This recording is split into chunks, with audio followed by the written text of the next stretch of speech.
Dans l'animation devant vous, vous avez un objet qui est placé ici, qui va tomber vers le sol sous l'effet de la gravité.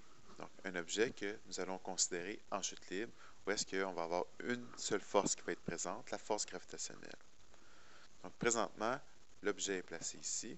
Donc, tout au long de sa descente, il va subir une accélération de 9,8 mètres par seconde carré. Pour simplifier les choses, je vais prendre la valeur de 10 mètres par seconde carré. Donc, je vais faire jouer l'animation. Vous allez pouvoir voir comment l'accélération va varier dans le temps. Donc, je lance l'animation. On voit que lors de la chute, l'accélération reste toujours la même. Elle reste toujours de 10 mètres par seconde carré. Maintenant, qu'est-ce qui va se passer avec sa vitesse? Donc, initialement, on laisse tomber l'objet. Donc, nous allons avoir une vitesse initiale de 0. Et plus que ça va descendre, plus qu'on va avoir une vitesse qui va être importante.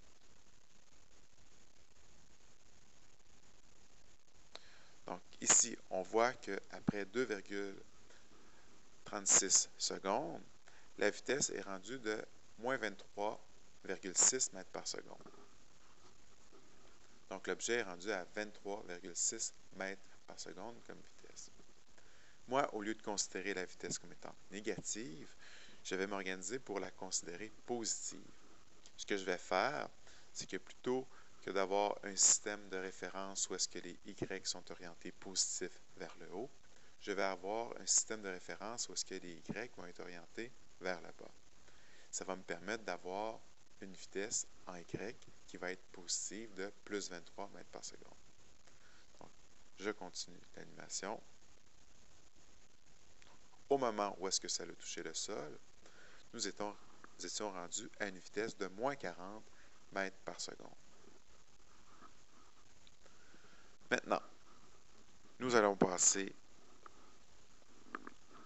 à la résolution d'un problème qui est associé à ça. Donc, nous allons prendre notre objet qui est placé à 80 mètres de hauteur et on va déterminer le temps que ça prend pour que l'objet touche au sol. Ici, on a déjà la réponse, 4 secondes, mais comment on pourrait la trouver si on n'avait pas cette réponse? Donc, ce qu'on pourrait faire tout simplement, c'est prendre la formule qui est ici et remplacer par les valeurs que nous avons. Ce que nous avons comme delta S, c'est 80 mètres. Donc, l'objet est passé de la position 0, qui va être sa position d'origine, à la valeur de 80. 80 qui est positif, puisque j'ai mis un système de référence orienté vers le bas. Donc, 0, 1, 2, 3, jusqu'à 80 mètres de cette façon-ci. Ensuite, vitesse initiale fois le temps. Donc, ici, on va laisser tomber l'objet. Donc, une vitesse initiale de 0 fois le temps. Donc, nous allons obtenir 0, plus une demi fois A, donc une demi fois l'accélération. Donc, ici, j'utilise 10 au lieu de 9,8 pour simplifier les calculs, fois le temps au carré. Donc, qu'est-ce que ça nous donne? Ça nous donne que 80 est égal à 0 plus 5 fois delta t au carré. 80 divisé par 5 va nous donner 16, qui va être égal à delta t au carré.